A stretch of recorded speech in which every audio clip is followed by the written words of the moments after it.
Hello bachcho, let's read the question first. The question reads, four limbs of cats, lizard are used for walk, of whale are used for swimming, of bat are used for flying.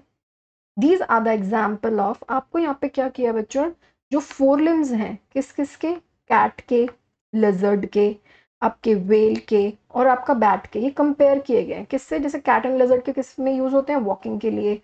Well का जो four limb है वो किस में use हो रहा है, swimming के लिए। जो बैट का फोर लिम्ब है वो किस में यूज होता है, फ्लाइंग के लिए। तो आपको ये बताना है कि ये जो कंपेयर किया गया है इन सबको for different different functions of their four limbs, ये किसका एग्जाम्पल है फ्रॉम द गिवन ऑप्शन। तो यहाँ पे हम क्या करेंगे बच्चों, अपने जो की कंसेप्ट है उस की कंसेप्ट में कुछ टर्मिनोलॉजीज को रिवाइज करेंगे, जिसमें आपकी फर्स्ट टर्मिनोलॉजी आ जाती है होमोलोगस एंड एनालॉगस। जब भी बच्चों एवोल्यूशन में आप ऑर्गन्स का कंपैरिजन कर रहे हो during the study of this evolution, okay, आप कुछ ऑर्गन्स को कंपेयर कर रहे हो और आप देखो कि जो स्पीशीज आप कंपेयर कर रहे हो दे शेयर कॉमन एंसेस्टर, और आप देखते हो कि वो कॉमन एंसेस्टर शेयर करते हैं, और कॉमन लैंग्वेज में आप इसे ये कह सकते हो कि दे आर क्लोजली रिलेटेड। अगर आपको दिख रहा है कि वो क्लोजली रिलेटेड हैं, उस केस में वो ऑर्गन्स किस ग्रुप को बिलोंग करेंगे, होमोलोगस ऑर्गन्स को बिलोंग करेंगे। अगर आपको पता चल रहा है देखने से कि they do not share common ancestor, या आप इसे बहुत कॉमन लैंग्वेज में ये कह सकते हो दे आर डिस्टेंटली रिलेटेड और नॉट क्लोजली रिलेटेड, और आप इसे कह सकते हो बिलोंग टू डिफरेंट ग्रुप्स, वो डिफरेंट ग्रुप्स को बिलोंग कर रहे हैं। जैसे कि हमारा क्वेश्चन कह रहा है कैट है, लिजर्ड है, आपका व्हेल है जो एक्वेटिक हो गई, बैट है जो फ्लाइंग के लिए यूज हो रहा है। तो आपके यहाँ अलग अलग ग्रुप्स को कंपेयर किया जा रहा है जिनका कोई कॉमन एंसेस्टर नहीं है। तो ऐसे ऑर्गन्स को अगर आप कंपेयर करोगे तो वो किस में आ जाएंगे, आपके एनालॉगस ऑर्गन में। दूसरी चीज आपको यहाँ पे ये ध्यान रखनी है बच्चों की, होमोलोगस ऑर्गन्स के केस में जो आपका स्ट्रक्चर होता है वो कैसा होता है, उनके अंदर स्ट्रक्चरल सिमिलैरिटी आपको मिलती है। स्ट्रक्चर वाइज आपको लगेंगे दे आर क्वाइट सिमिलर, ये एग्जैक्टली नहीं, they are similar to somewhat, but इनके जो फंक्शंस होंगे वो आपके कैसे हो जाएंगे, वो आपके हो जाएंगे डिफरेंट। एनालॉगस के केस में आपका रिवर्स होता है। इस केस में आपको स्ट्रक्चर जो होते हैं वो आपको उनके अंदर डिससिमिलैरिटी मिलेगी, आपको वो सिमिलर नहीं लगेंगे दिखने में। जबकि आपके जो फंक्शन होंगे ड्यू टू द रिक्वायरमेंट, जिनकी रिक्वायरमेंट है क्योंकि वो सेम हैबिटेट में सेम एनवायरमेंट में रहते हैं, तो उसकी वजह से फंक्शन क्या हो जाएंगे, सेम हो जाएंगे। इनका बेसिकली एनवायरमेंट, या आप कह सकते हो कि इनका जो निशे होता है वो कैसा हो जाता है, सिमिलर हो जाता है, इसीलिए सिमिलैरिटी को डेवलप करते हैं। जबकि होमोलोगस के केस में आपका जो एनवायरमेंट होता है, या आप कह लो जो उनका निशय होता है वो कैसा हो जाता है, इस आपका अलग अलग हो जाता है। तो ये इनके अंदर डिफरेंसेस डेवलप ज़्यादा करते हैं विद रिस्पेक्ट टू टाइम, क्योंकि ये कॉमन क्या कहते हैं एंसेस्टर से बेसिकली स्प्लिट करते हैं। आपका एक कॉमन एंसेस्टर होगा, इससे ये डाइवर्सिफाई कर जाएंगे, अलग अलग जगह पे मूव करेंगे और अपनी अपनी नीड्स के हिसाब से क्या करेंगे, इंडिपेंडेंट एवोल्यूशन को शो करेंगे।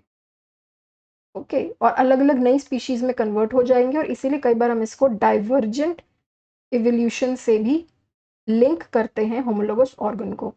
जबकि जो आपका एनालॉगस ऑर्गन होता है उसमें सिमिलर नीड्स की वजह से सिमिलर कैरेक्टरिस्टिक्स को, फिनोटाइपिक कैरेक्टरिस्टिक्स को डेवलप करने लगते हैं, इनके फंक्शंस, इनके जो स्ट्रक्चर्स के सिमिलर होने लगते हैं। तो ये क्या करने लगते हैं, हम इन्हें कहते हैं कि कन्वर्जेंट एवोल्यूशन जो कर रहे हैं डिस्पाइट डिस सिमिलर और नॉट रिलेटेड कॉमन एंसेस्टर।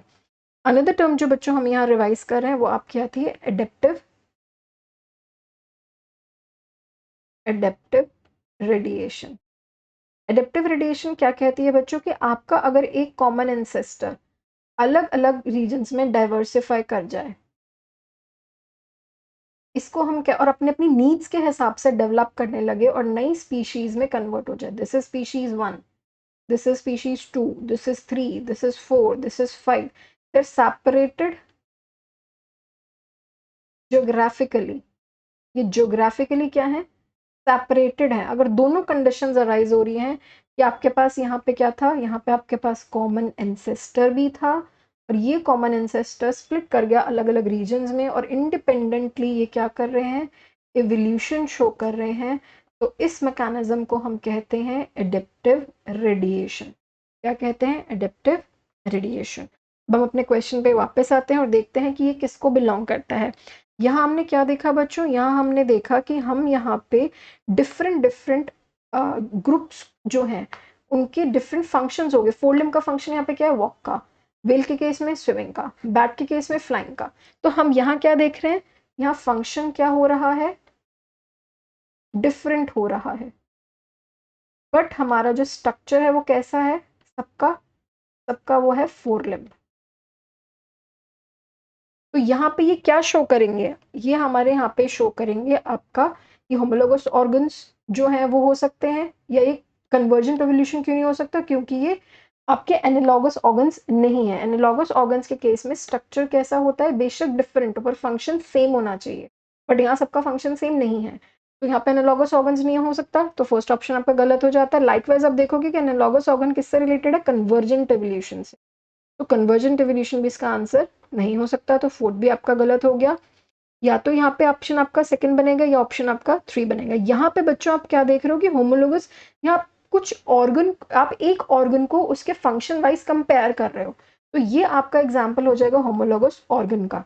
अगर आप पूरी स्पीशीज को आप ये देखने लगते हैं कि वो कैसे डाइवर्सिफाई करके गई या क्या करके गई, और इसमें थोड़ा सा क्वेश्चन में मेंशन होता, तो हम यहाँ पे होमोलोगस ऑर्गन को डाइवर्जेंट एवोल्यूशन से रिलेट करते हैं, उसके बाद हम कहते हैं कि ये एडिप्टिव रेडिएशन इसका आंसर हो सकता था if certain statements more should have been given for adaptive radiation. But यहाँ पे हम सिर्फ कंपेयर कर रहे हैं आपके फंक्शन को जो डिफरेंट हो गए हैं डिफरेंट आपके ऑर्गेनिजम्स के बीच में, तो उस बेसिस पे हम यहाँ कह सकते हैं ऑप्शन 3 इसका करेक्ट आंसर है और सेकेंड आपका क्या है, एक इनकरेक्ट आंसर है। Hope you have understood this question well, bachcho. The final answer to the given question will be option number 3. Hope you have understood this question. Best of luck.